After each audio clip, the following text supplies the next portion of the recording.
rejoindre en studio. Studio à commercial cube.radio. Appelez ou textez. 187 Cube Radio. 1877 827 2346.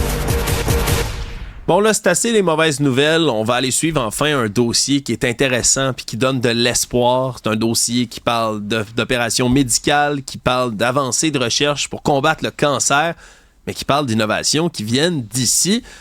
Mon invité va pouvoir beaucoup mieux que moi en parler puis l'expliquer. Alexandre Triquet, qui est PDG du groupe Reveal Surgical et Exclaro. Bonjour, M. Triquet.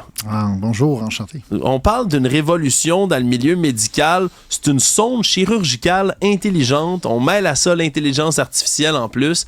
Expliquez-nous la technologie. Pour commencer, là, on va reculer à peu près en 2015 environ. C'est un chercheur, professeur à la Polytechnique Montréal qui a mis au point avec un autre docteur qui s'appelle Dr Petreka, Dr Kevin Petreka.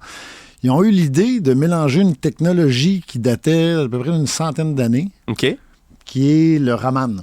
Le Raman, c'est pas ce que le monde pense, pas des nouilles. C'est vraiment un docteur, un physicien en 1930 qui a mis au point, qui a créé, pas qui a créé, mais qui a découvert le phénomène Raman, qui est comme dans l'emprunt, la lumière a de l'information. Puis cette information-là peut être détectée, puis on peut détecter, mettons, une empreinte comme une molécule. Comme une molécule, n'importe quelle molécule aurait une empreinte digitale. OK.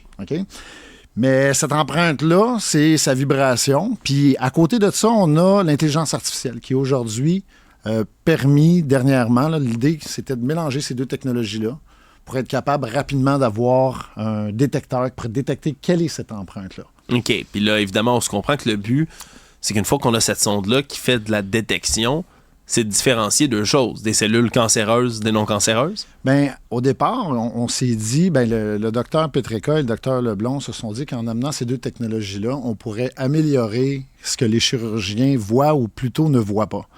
Parce que quand on regarde un chirurgien qui opère un cerveau, qui opère une tumeur, la grande différence, c'est qu'on a l'impression que le chirurgien va voir où il s'en va. Mais en réalité, c'est très difficile. Parce que les cancers qui ont qui sont infiltrants, on n'est pas capable de distinguer les deux. On n'est pas capable de distinguer le côté de la masse, mettons, puis du tissu sain.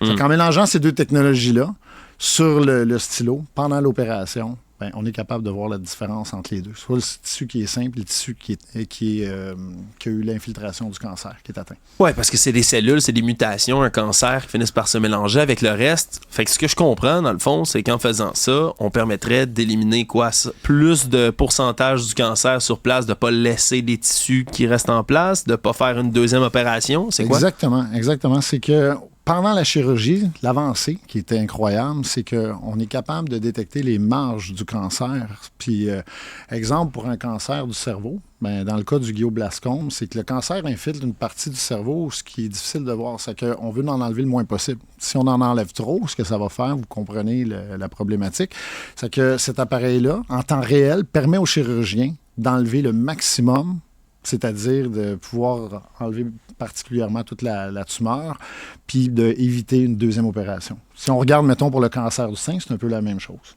Oui, parce que le cancer du sein, il y a souvent plusieurs opérations là, qui vont se faire l'une après l'autre quand il reste des résidus, par exemple, ou qu'on doit... Dans le cas des femmes, environ, je dirais 30% des femmes doivent subir une réopération. Souvent une deuxième, une troisième fois. Vous comprenez ce que ça peut faire dans le milieu de la santé. Puis surtout, c'est 2000 femmes au Québec qui doivent se faire réopérer. Puis une réopération augmente aussi probablement le stade de cancer, sa gravité. C'est que ce qu'on permet de faire aujourd'hui, c'est aussi d'empêcher la mastectomie complète. C'est qu'on est capable de voir justement la marge puis d'enlever le maximum jusqu'à la totalité du cancer. Puis éviter une réopération. Quand on parle d'une sonde, ça prend quelle forme exactement? Tantôt, vous avez dit un stylo, c'est tout ça? C'est comme un espèce de petit... Disons que c'est un appareil qui est... c'est comme un ordinateur. Un ordinateur avec l'intelligence artificielle où qu'on a détecté, on a mis des biomarqueurs dedans. Là, les biomarqueurs, c'est les effets, là, l'empreinte, on pourrait dire, là, les 4-5 biomarqueurs qu'on sait. Puis ça, dernièrement, on a sorti une publication là-dessus. Relié à un stylet. Puis le stylet, lui, c'est lui qui va s'approcher de la tumeur, puis qui va être capable de détecter par le principe de spectrographie Raman. OK, fait que ce serait de Comme un passer... stylo. C'est ça, c'est de passer un espèce de petit stylet un peu partout, mettons, pendant qu'on mène l'opération pour voir, OK, ça, c'est un tissu qu'il faut enlever, ça, c'est un tissu qu'il faut pas enlever. Là. Exact, le chirurgien... Simplifie là, tout ça, là, bien si on veut évidemment. le simplifier, on a le chirurgien qui est dans la salle d'opération, qui approche le tissu, il approche le stylet du stylo, puis en même temps, il regarde l'écran. L'écran lui indique directement s'il reste du cancer ou s'il n'en reste plus. C'est que ça, c'est la première fois. C'est comme donner des œufs bioniques à un chirurgien. Il n'y a vraiment rien en ce moment dans les salles de chirurgie qui a ça sur la planète. OK, ça sonne complètement fou, ce que vous me décrivez là. Ça sonne Ça vient absolument du Québec fantastique. en plus, là. C'est ça qui est le C'est plus ça. incroyable. Innovation québécoise, là, est-ce que c'est déjà quelque chose qu'on peut utiliser? Est-ce que on en est où au point du développement? Parce que souvent, ça sonne très bien, mais quand est-ce qu'on pourrait commencer à utiliser ça? Ça, c'est toujours la grande question. On pourrait vous dire, dans notre jargon, on a passé la vallée de la mort. La vallée de la mort, ça fait depuis 2015 environ que la technologie, elle est éprouvée. On est rendu dans à peu près une dizaine même plus que ça, on est peut-être une quinzaine d'hôpitaux dans le monde. Je pourrais vous nommer des hôpitaux à Vienne, Pittsburgh, New York, en Corée du Sud, évidemment au Québec, au CHUM, le CUSUM, le Sainte-Justine. On est dans plusieurs hôpitaux sous but de recherche. On est en discussion avec la FDA pendant les dernières années. Puis là, on était sur le point de déposer la dernière étude. On appelle l'étude pivotale. OK. C'est comme la dernière, le C'est dernier l'étude morceau. de sécurité. C'est l'étude qui prouve, parce qu'on est certain de la passer ou presque. Mais tu sais, il faut que je retienne certains mots parce que je ne suis pas un scientifique à la base. Ouais. C'est mes partenaires plus qui s'occupent au niveau de la régulation. Mais ce que je peux vous expliquer rapidement, c'est la dernière étude qui prouve que notre technologie est sans effet secondaire. Mais dans un domaine comme le nôtre, c'est pas comme un médicament où il pourrait avoir des effets à long terme. Ouais, vous injectez rien, c'est Rien vraiment du un tout. stylet qui On passe. touche même pas aux patients. La suite pour ce genre de technologie-là, comme vous l'avez développé, là, c'est pour les cancers, les opérations. Mais une fois que ça, est-ce qu'en termes de détection, il y a d'autres applications?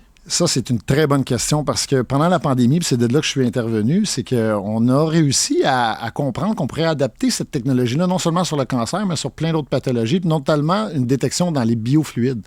Imaginez, là, dans les biofluides, que ce soit le sang, l'urine ou la salive, on est capable de détecter les mêmes genres de biomarqueurs qui peuvent indiquer la présence d'éléments. Imaginez une photo chimique, là, une photo chimique de votre salive. À l'intérieur de ça, il y a des biomarqueurs. Puis certains biomarqueurs sont relatifs à un état ou à une maladie ou à une infection. C'est que, exemple, pendant le COVID, c'était la force, c'est qu'on a amené à vouloir détecter le COVID dans la salive. Puis on a réussi à plus de 90%. C'est aussi efficace et plus que tous les tests rapides que vous avez vus pendant la pandémie.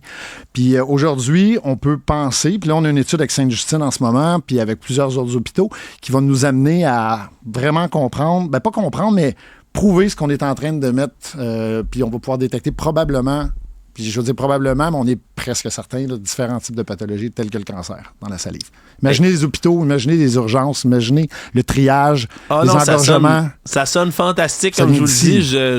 Je dois contrôler mon excitation. On dirait que je veux pas trop y croire. Là. Je vous écoute, mais faudrait inviter aussi mes partenaires avec moi qui sont des scientifiques, qui sont beaucoup, je vais dire plus intelligents, mais plus connaissants.